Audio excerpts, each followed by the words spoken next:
Wonderful to see you all here. Thank you very much for popping along. Give us a little bit of company as we talk all things markets and put the world to rights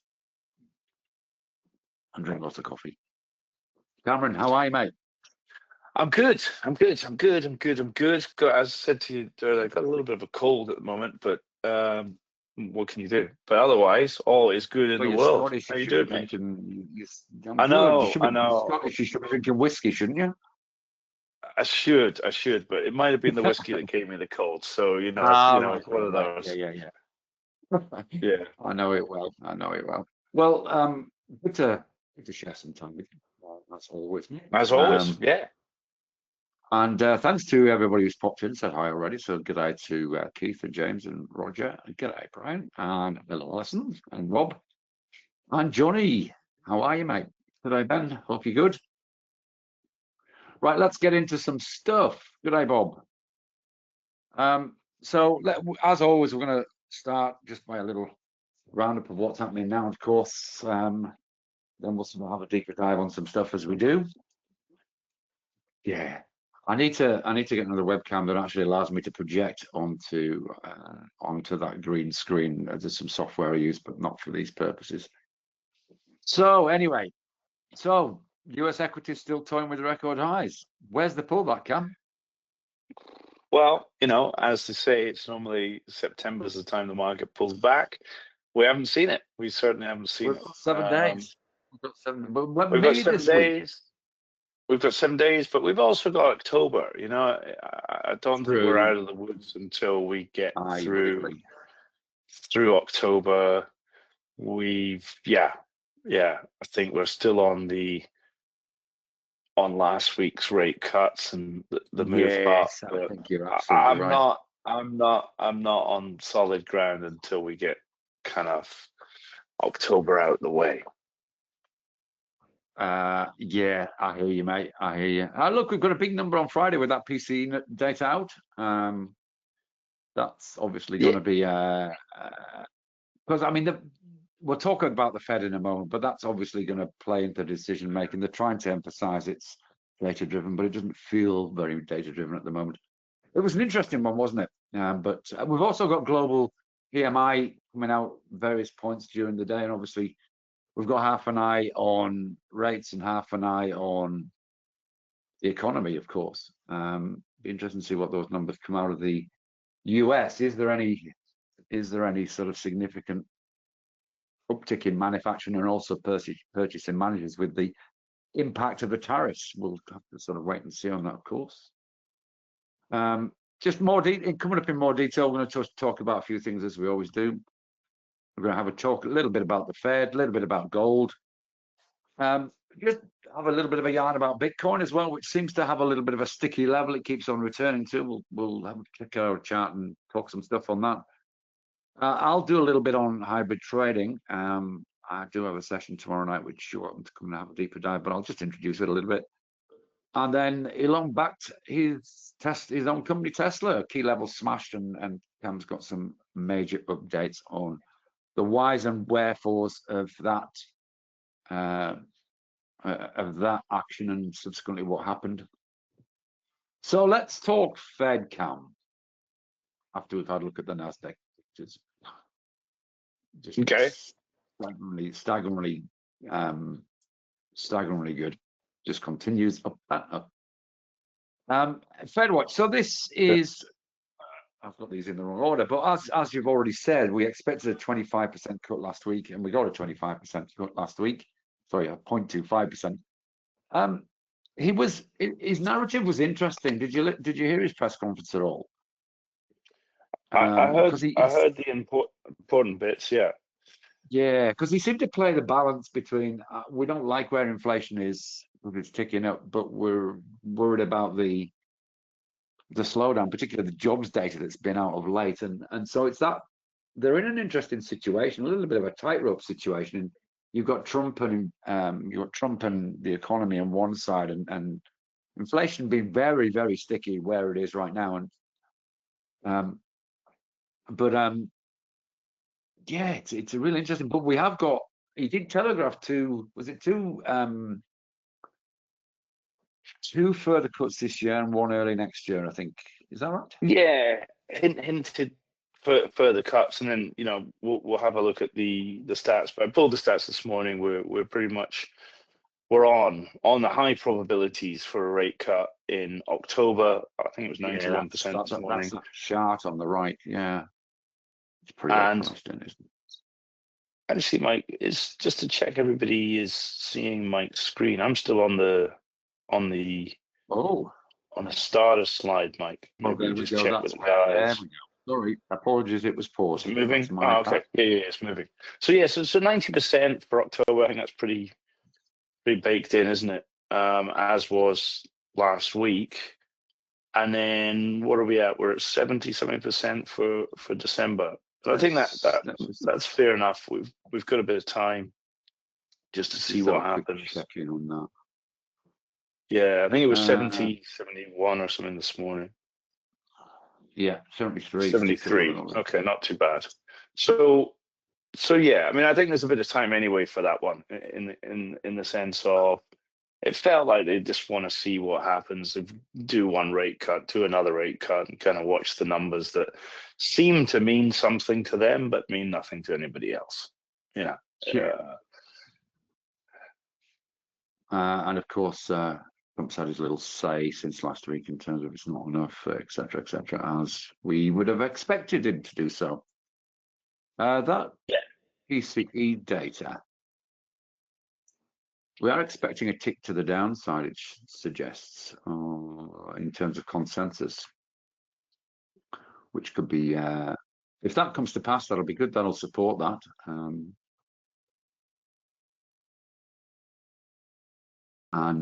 Yeah, obviously today we've got this, as I said earlier, we've got PMI data coming out, which to date has been sort of shy of last month. If we look at Australia, that's down. If we look at the German PMI, that was manufacturing was down a little bit.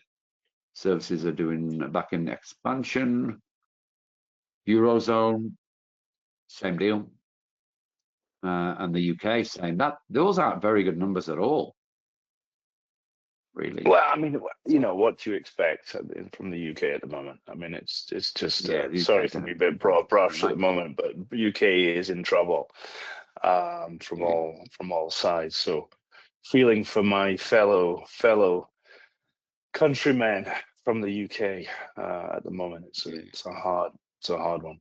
It's a hard, it is hard, yeah. We've got it was Powell speaking to tonight. Some lunch. Okay. Yeah, so I mean, I think that's going to be important as well, just to see what happens. If anything comes from Powell today, later on. Yeah, we've got Trump as well going on in the early hours of. Well, actually, that's once the Asian markets open. So just have a check-in, guys, on whether that has any impact. It's speaking at UN leaders reception, but I would expect the same narrative about his ballroom. He seems to be a bit obsessed with that at the moment. So influencing factors, obviously, that any jobs data is going to be critical. The weekly, it's probably more important than it usually would be. I'm sort of guessing. If we get a major miss on the weekly employment, that might upset markets a little bit. But outside of that, it's the PCE at the end of the week, and whatever happens with Trump, how much pressure he can exert. Do you think he has anything at all? Do you think Jerome Powell's just ignoring everything that comes from his? Yeah, he's just ignoring it. Yeah, he's just ignoring. You've just basically got two different camps there, and Jerome is just doing whatever he wants to do with his 400 PhDs that work there. But look, it's good news. It's great news that they finally, a little bit late, but they've come in with a cut, and it looks like we're going to get another cut coming in, and that's certainly bolstering the markets at the moment. Yeah, that sort of telegraphing a further cut certainly helps, without a doubt. Yeah, Because I did think that we could have seen what, you know, at the end of the day, we did call that, okay, look, could be a sell the news event. Like many others were saying the same thing. And I think if he hadn't said, you know, or hinted to or alluded to further cuts, I think we would have seen the market come off, because it really was just, it was already priced in. We'd already seen, you know, new all-time highs and so on. So I think that was critical, really, for the market to move higher. Agreed. Right, let's check out gold. So $4,000 cards. Let's just have a quick look. Actually, it did actually move since I did that slide. So let's have a quick look at. So this is the last hour and a half. It's popped up another nearly $30 or $28, something like that. So it just keeps on shooting up. That's that's the last hour and a half. In context, the context, you don't need context really, do you? It just keeps on pushing higher. What's the high on that? 37.91. Interestingly, the US dollar has had a good few days, relatively speaking. Of course, it tested that low from July and 2022, but the fact that USD has had a bounce and yet gold is still going up is sort of interesting.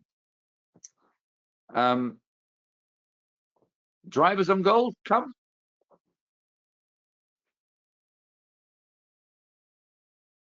What do you think? Well, you know me, I'm not a gold trader, so it's tough. It's tough. My view is just that China are buying, right? They're dumping treasuries, and China are the big purchaser. Yeah, I would agree. Central banks are probably. I'm not sure what the US 10-year yield is at the moment. I can tell you. Still holding on to that 4%. Yes, because there was a potential risk it was going to drop beneath that, and that would have been interesting and would have supported a move up in gold. But, yeah, exactly. But yeah, you know, bonds have still stayed high. Gold's moving higher. My personal thoughts is you just have one big buyer called China. Yep, I think that's a fair call. I think there's a fair call there.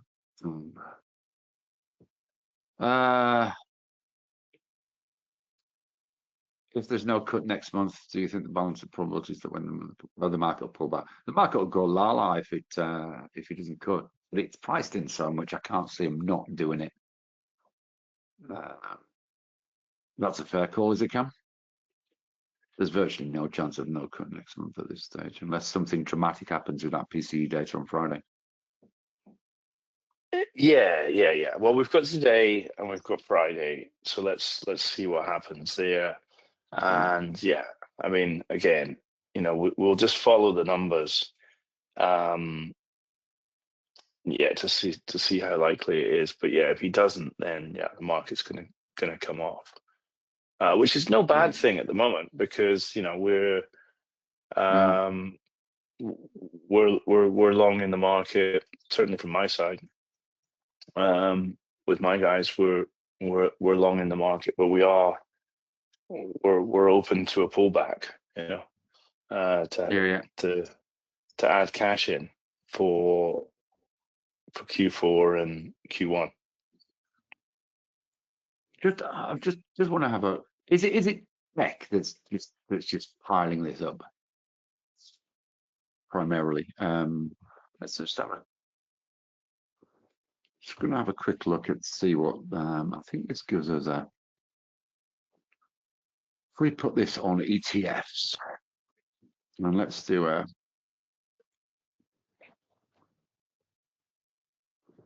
Let's do a 1 month performance.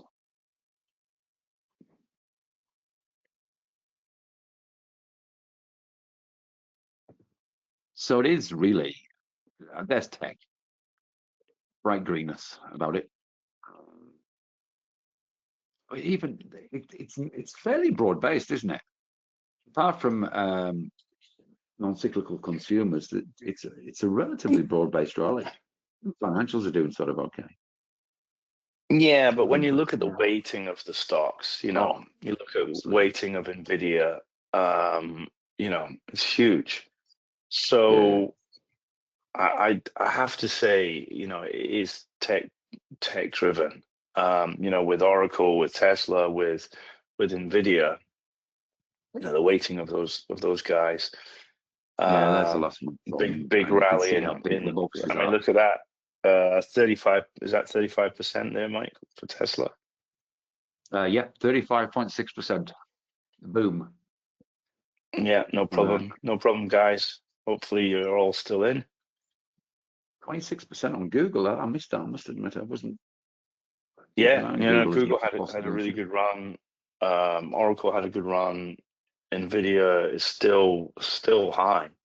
It's still Nvidia looks. Oh, we'll have a look at Nvidia chart in a while because I it mean, does look. look at Oracle, 40%. Yeah. Palantir, 14%. Yeah, tech driven. How do you know China's buying gold? Says Robert. There's a register. He says. Yeah, it's just the news that I follow on Twitter. Yeah, it's just all of that. Just get the data from there. As I say, I'm not a gold. I don't trade gold. I don't invest in gold. But yeah, the information that I get in is that China. It seems that China is selling U.S. Treasuries and the main purchaser of gold. Talk to me about Bitcoin. We've got this 112K level. It seems to be very sticky in terms of price returning to it on multiple occasions. Give me your thoughts on. Okay, yeah, no, Where's the opportunity? Where is the opportunity with Bitcoin? Yeah, I think it's a difficult one at the moment. And maybe let me see if I could pull up a chart. Let me just see if I pull my chart and then talk from that.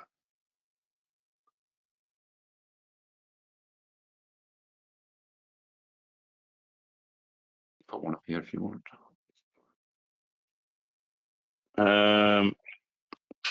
Sorry guys, I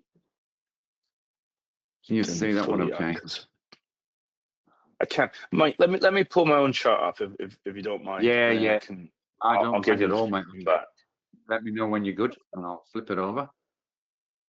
Yeah, if you can just flip it over, There we go. Okay, main screen 2. Okay. So yeah, where is the opportunity? Well, let's run through a few things. So number one, how much have we actually come off in the market at the moment? So we had about a 13% decline in the market through to from August. Well, in August, we got up to that 117.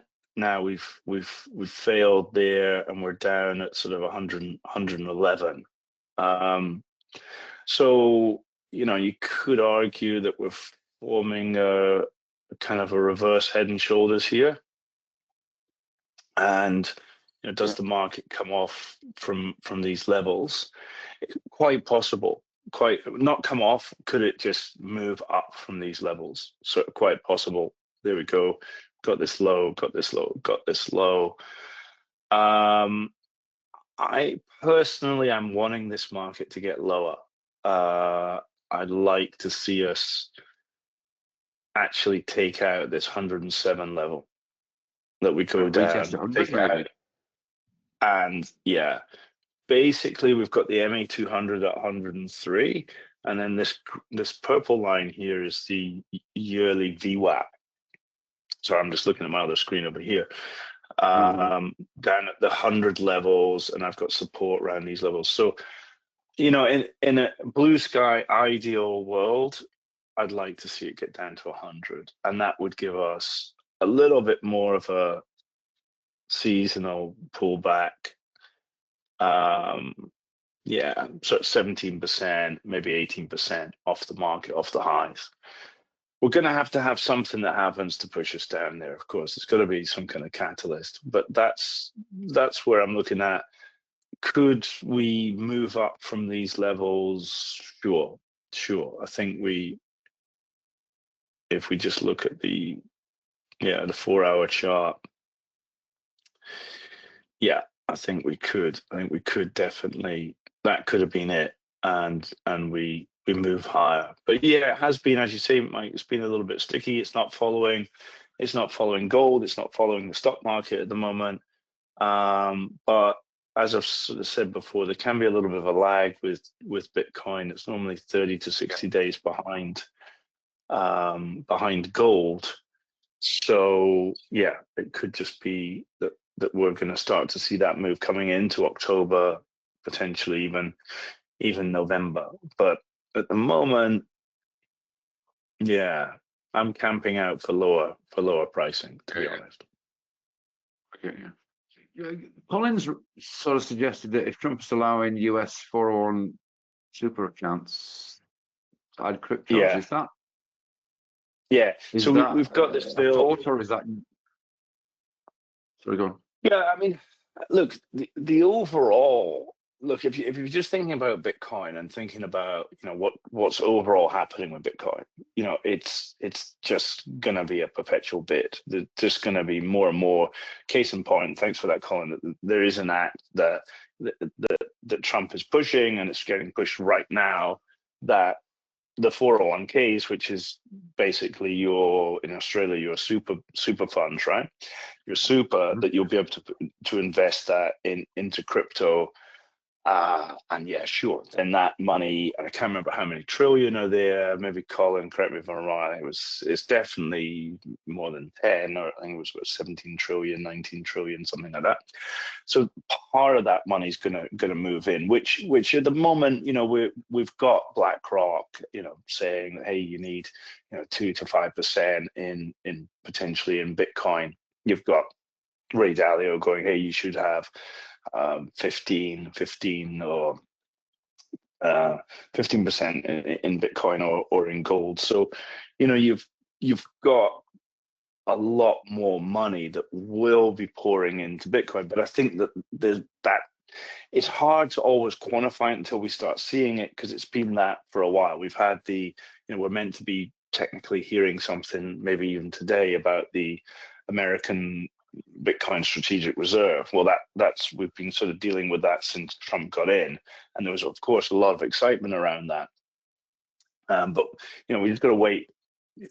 So the difference between looking at the price action today, we just really can't factor those things in. But if we're going to look over the next year or two, then yeah, Bitcoin's 100% going a lot higher on the back of all of the multiplier effect of the amount of money that's going to move into Bitcoin through, yes, the pension funds, through states, through people having higher allocations to crypto in their portfolios, and the overall adoption. You not buy the ETFs in your 401k?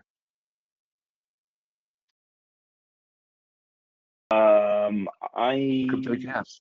I would have thought was possible. I would have thought you could do that. I don't know. That would dilute that impact, wouldn't it? Perhaps not, though. I know maybe the guys in the UK can tell us as well. I know that you couldn't buy Bitcoin within your SIPs or your tax wrapper there. You had to buy your only sort of on-ramp to Bitcoin would be through a proxy like MSTR, MicroStrategy.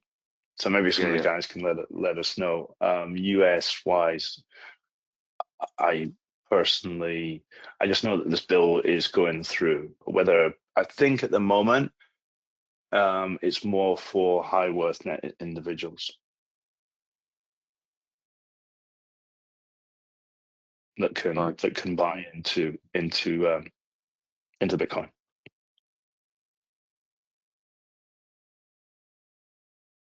Okay, really worth. Thanks for that, Con. Really worth keeping an eye on. I'll do some digging on can they buy into ETFs, because obviously they trade like shares, so theoretically could potentially. Obviously, it depends on the rule of the specific 401k manager, I guess. Yeah, but again, I think it's like that thing, because we do get these headlines are all really exciting and they're great, but it's the old okay, that's happening, this is happening, Brazil's buying, these people are buying, this is all going to happen. But I think it all will. So I'm not sort of poo-pooing any of it. I just think it's better to actually just watch the ETF flows, which you can watch. You can go, okay, well, what's happening this week on the ETF flows? I look at the flows every week and go, okay, well, this is how much is actually getting pushed into Bitcoin. Certainly from the ETF side, we can follow the treasury companies as well, see how much Bitcoin's going in to private companies, or sorry, not private companies, but public companies that are buying Bitcoin. They now hold over 1 million Bitcoin. So I think it's better just to kind of watch the flows happening and then trace it back to some sort of action that's happening, rather than just, we just don't know that. I think all these things will happen. We just don't know the timing of them. Sure. And it's certainly hitting the headlines now. I can see over the last few days, it's been a few headlines, so maybe decisions are imminent. But thanks for the question, Colin. Great stuff. Let me just do a little bit of reorganizing here. Okay.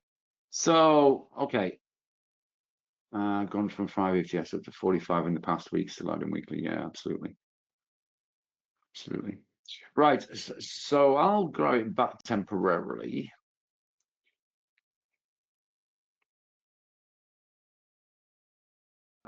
Show my screen. There we go. Cam, look at this. You can see there's the Tesla chart. It's I think it's probably over to you, mate, to talk through Tesla as well. Okay, all right. So I'll go off these slides and maybe we can bring up the chart. Okay, so first of all, guys, hopefully you bought some Tesla back when I mentioned it back in when we were together, Mike, on the Go Markets session. Thing, wasn't it? Yeah, exactly. And then sort of highlighted you guys, look, 300, 290. So hopefully, guys, let me know if you did. That'd be cool, because I do like the stories. I've had quite a few in of people getting in, which has been great. And then, of course, we've rolled through a load of negativity around Tesla. And yeah, as I sort of said before, I was kind of running out of money to buy any more dips because there were just so many. And we've of course, in the last few weeks, we've seen a massive pump in the stock. So let's just sort of dive into a little bit of that, or just the syntax of those events that have happened. So first up, Elon got his 1 trillion compensation plan, or it's up for vote. This is exactly what it will be. It's up for vote in November, very, very likely to go through. The backstory is that Elon hasn't been paid anything for a very, very long time, got tied up in court in Delaware. But this is the board really backing Elon, which is fantastic, because he's the guy that's driving the business. He's the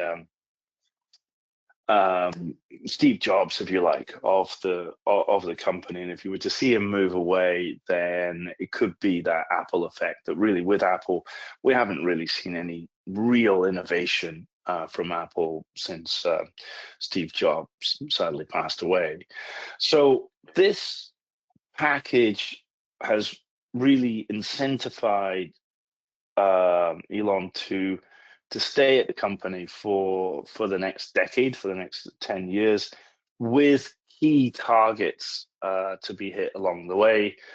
You can see them on the screen. The market cap to $8 0.5 trillion. So let's just put that into some kind of perspective. The Nvidia is sitting at 4 point something. I don't know what it is right now. Maybe Mike, you can have a look, but it's sitting at 4 point something, and that's the largest company in the world, larger than the GDP of certain countries, and certainly larger than many of the stock exchanges out there, including the DAX and the FTSE. Not quite as large as the Japanese market, but I think Japanese market is about 5 trillion. So 4.46. 4.46. Okay, so it's gone up. So 4.46. So we're basically talking about Tesla becoming, certain in today's terms, one of the largest companies in the world, if not the largest company in the world, and getting their EBITDA to 400 billion. 1 million robo-taxis in commercial operation. I would very much anticipate that is just in the US. I don't think that is such a large feat for them, to be honest. The little known by a lot of people that Tesla are in the energy business. They are in delivering batteries in the mega packs, getting those systems up to 1 million. 20 million Tesla vehicles delivered and 1 million FSD subscriptions. I think the FSD one is also quite low in my estimation. So the FSD is the self-driving, which for you Aussies and New Zealand folk, FSD has been approved to be used in Australia and New Zealand.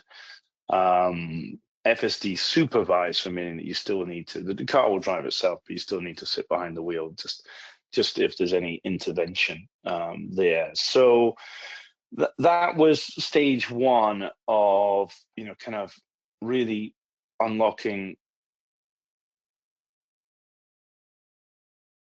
Elon's potential and something that you can really sort of buy into to staying in the company.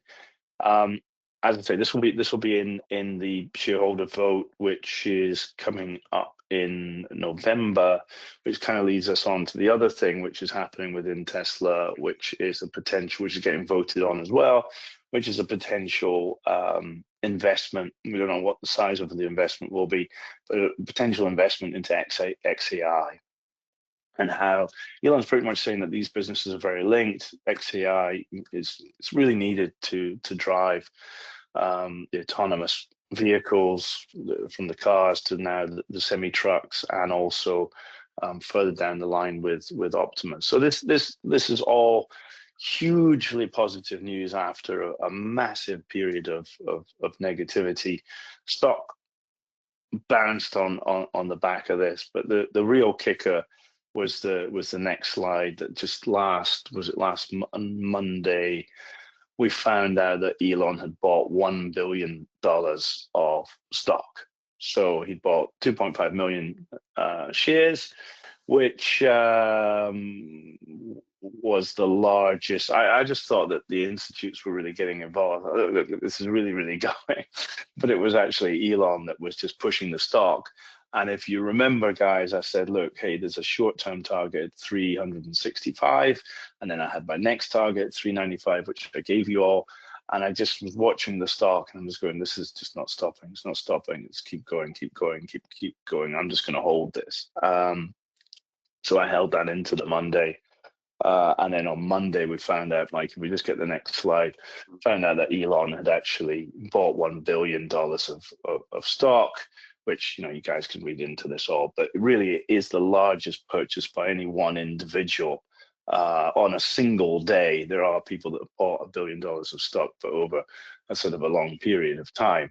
It's singly the largest purchase that we've ever seen in any stock.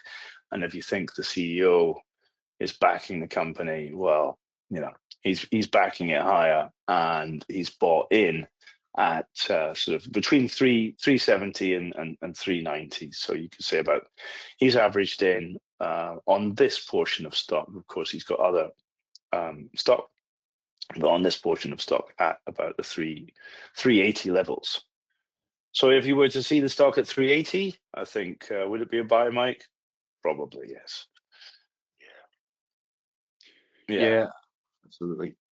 So we're at 437 now with the, is that record high? Was it hit record close at 480?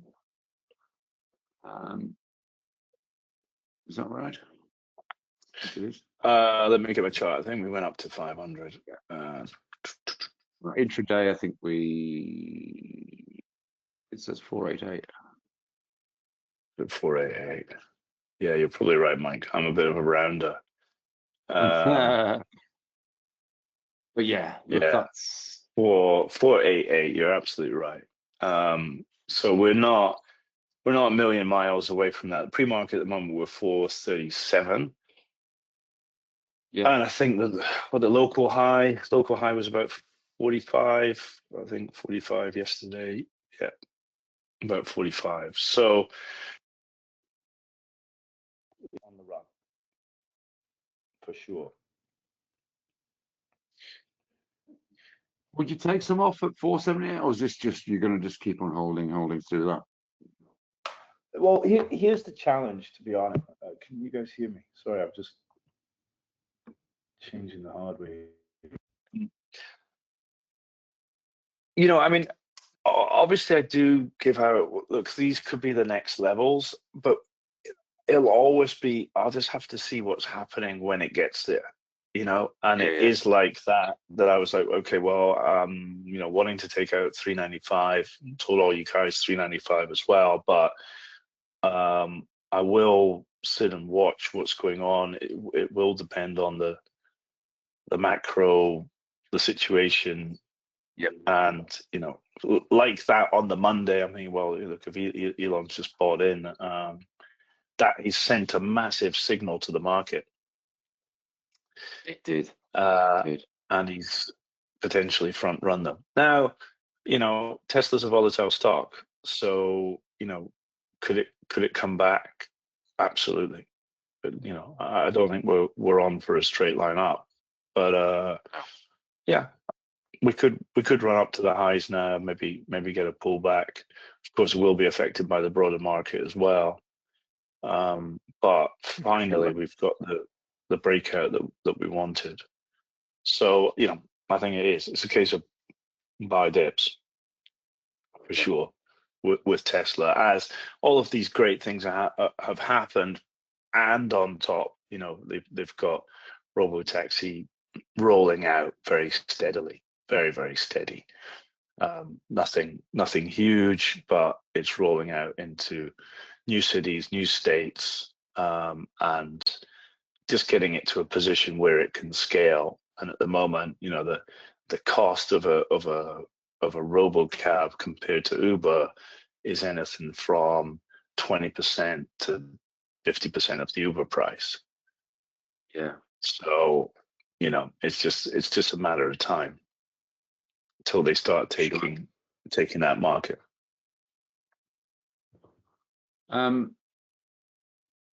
That's wonderful. Thanks so much for putting all that together. And well done to those of you who jumped on. Right. Okay. So I'm just gonna put this up from a. Been talking tech. Here's Nvidia. Let's just have a check out. So you can see that level at 182. I think a couple of months ago I said I'll be surprised if this didn't at least test 200 in the next 3 months, and we're sort of 2/3 of the way through that. It looks as though it's shaping up again for another tilt at that. That's why it's at 4.46 trillion as a market cap. There we go. So yeah, just keep an eye on that. The other one that caught my eye a little bit was, you've been talking about Uber. There's an Uber chart near $100, nice psychological number. It's currently sitting. I did actually test it in last night's trading, but just failed to hold it.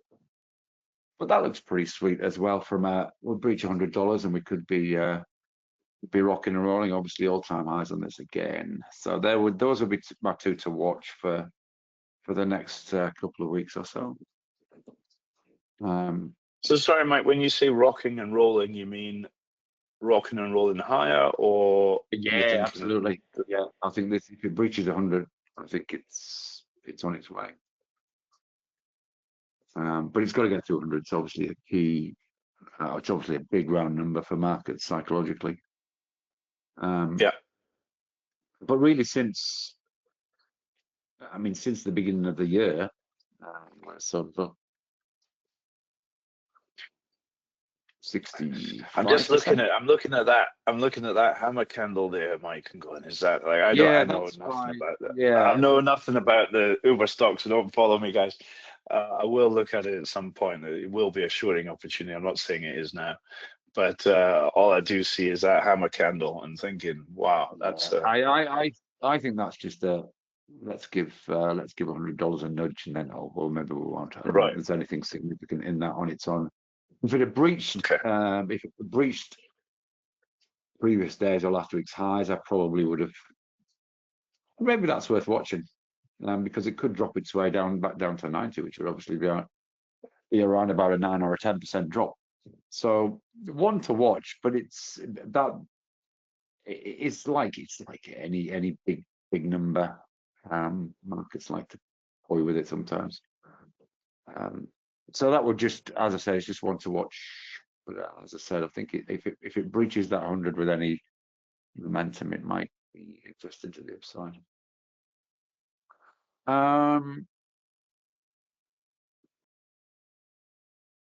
Right, just a very brief one on hybrid trading. Some of you have sort of seen me talk about this before, and of course, many of you know my interest in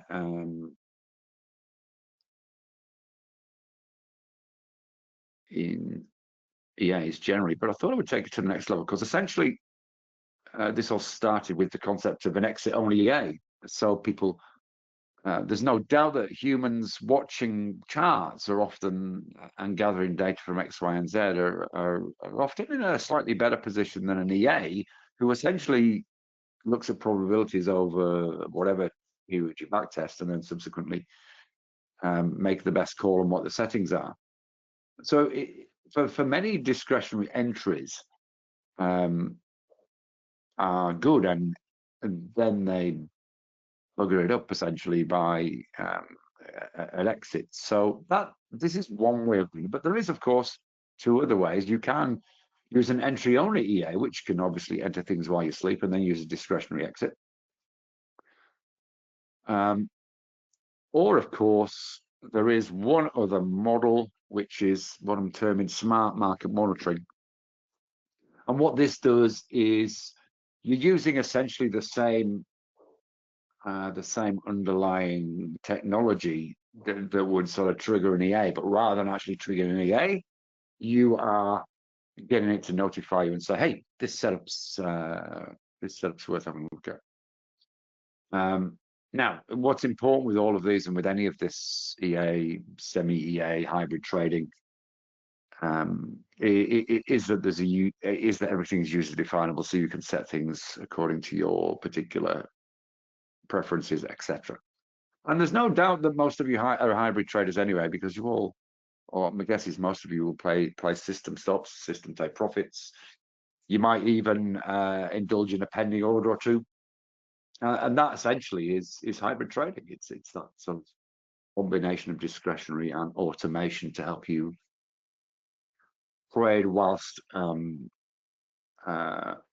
you're sleeping or drinking cocktails.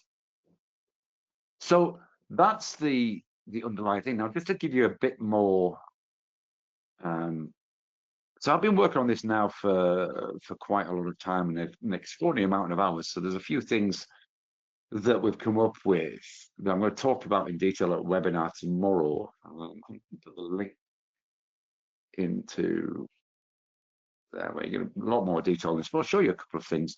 So it's essentially a forex transfer scanner that I developed 3 or 4 years ago.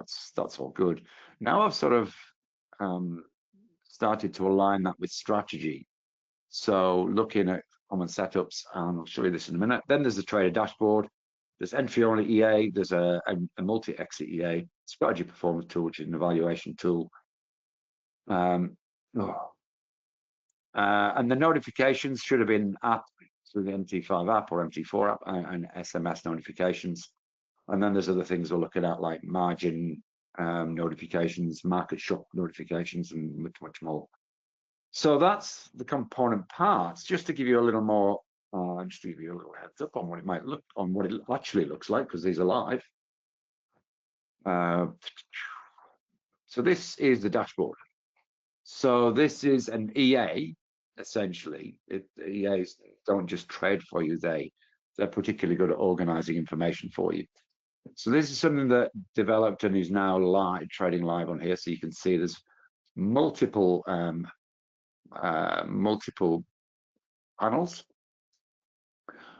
which give you information which may be useful or may not be useful, and they have scores, of course, so you can check out. So at this stage, Frankfurt and London are open. You can see this is MT5 time, where the account is, what's currently rocking and rolling now, and you can see that old position entered. What the economic events are today, and again, you can sort of scroll up and down with this. So you've got it all. You've got it all right in front of you. So that's the nature of the dashboard.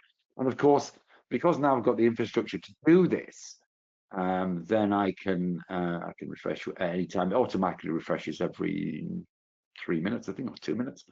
You can automatically refresh at any stage just to sort of see where it's at.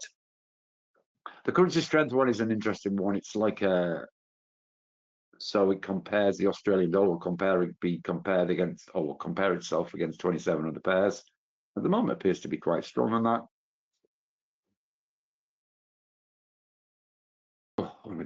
So then I could go and find Aussie GB pound and see if it's looking interesting. GB pound Aussie even.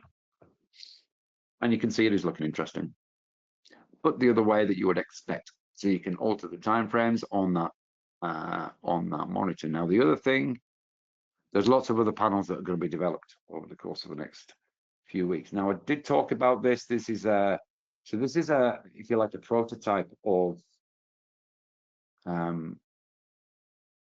the strategy scanner. So if we look at a fractal breakout, that involves obviously a fractal bidding present, the candle been up. What I chose to do with a fractal breakout is doing MA40 and MA50. It's got to be above those. It's got to be increased volume. That's the bar range, and that's the MA30 just as an extra one. Again, all of these are user definable. So if we look here, you'll see the fractal breakout. So essentially, you can adjust all of these settings for yourself. And then what you do is, if you see 5 greens, it suggests that it's long. If you see 5 reds, it's suggestive of it being short. It's just FX at the minute, but there's nothing wrong with putting. There's no big leap to put in commodities stroke. You can have a commodity one or a commodity crypto index combo, as long as you match the symbols on your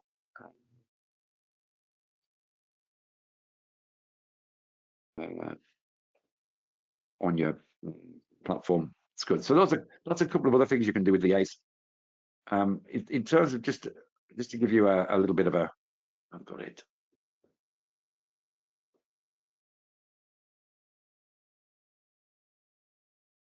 So these are the exit-only EA approaches. So the exit-only EA, there's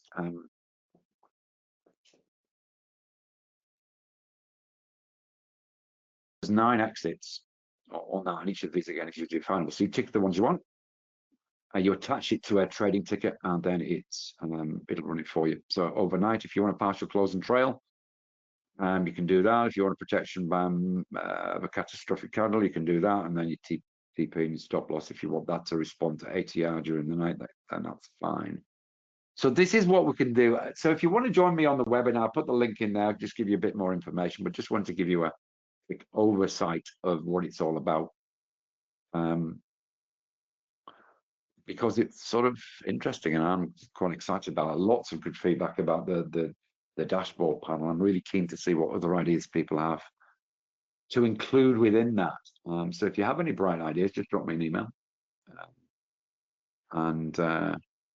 There's all sorts of things we can put on, like volatility measures with little gauges and stuff like that. It'd be nice to do some things which are a little more visually attractive. But what I'm interested in is having something that is there. It's there right in front of you. First thing you do, you open your computer and it's there.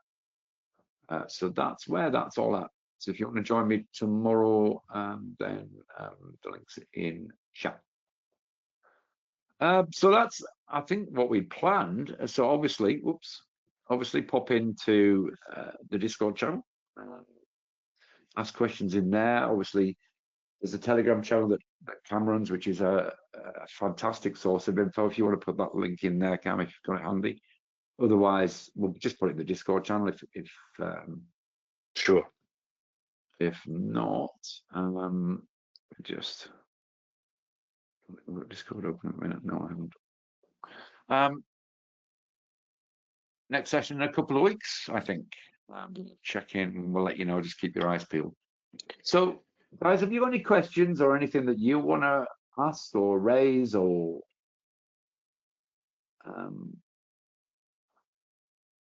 we answered them all along the way?